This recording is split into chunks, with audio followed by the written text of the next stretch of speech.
Hello, but let's see the question. So the question is saying consider the following statement. First, isotonic solution have the same molar concentration at the given temperature.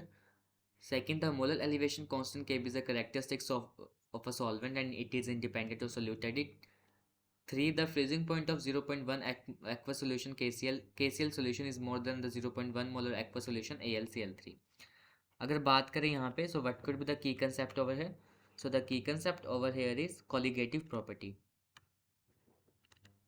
Colligative property. अगर colligative property की बात करें, these are like the property which is depends upon the number of moles.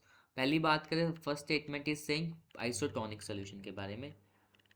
Isotonic solution में क्या होता है, जो pi one is equal pi two is equal pi होता है. इसका मतलब क्या है, दोनों के जो ऑस्मोटिक प्रेशर्स होते हैं that is basically equal and they concentrations are also equal. वहाँ से क्या हो जाएगा, कंसंट्रेशंस भी हमारे इक्वल हो जाएंगी.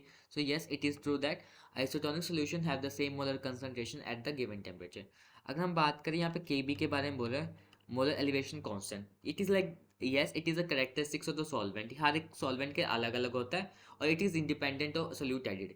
अगर इसमें सोल्यूट ऐड करेंगे के बी की वैल्यू नहीं चेंज करें, it is a constant value that depends on the solution also solvent only. So this is also right. Talking about the 3, the freezing point of 0.1 molar aqueous solution KCl is more than that of 0.1 molar aqueous solution AlCl3. देखो ये statement भी ठीक है. क्यों? देखो जो freezing point होता है ना, वो इन्वर्सली रिलेटेड होता है डिप्रेशन इन फ्रीजिंग पॉइंट से. ठीक है. अब देखो, अब अगर हम डिप्रेशन इन फ्रीजिंग पॉइंट की बात करें, बेसिकली सल्यूट के पार्टिकल पे डिपेंड करेगा. तो कम, अब इन्वर्स रिलेशन है तो 0.1 मोलर KCl में ज़्यादा होगा. तो ये हो जाएगा थर्ड भी, हमारी स्टेटमेंट सी भी सही हो जाएगी. Why? Because of the fact that freezing point is inversely related to depression in freezing point. और डिप्रेशन इन फ्रीजिंग पॉइंट किस पे डिपेंड करता है, depends on the number of the solute particles. So that 0.1 molar KCl का solution greater होगा 0.1 molar AlCl3 से. Inverse relation की वजह से सही हुआ है ये बस. This is also right. The answer will be D over here. So we can write the answer as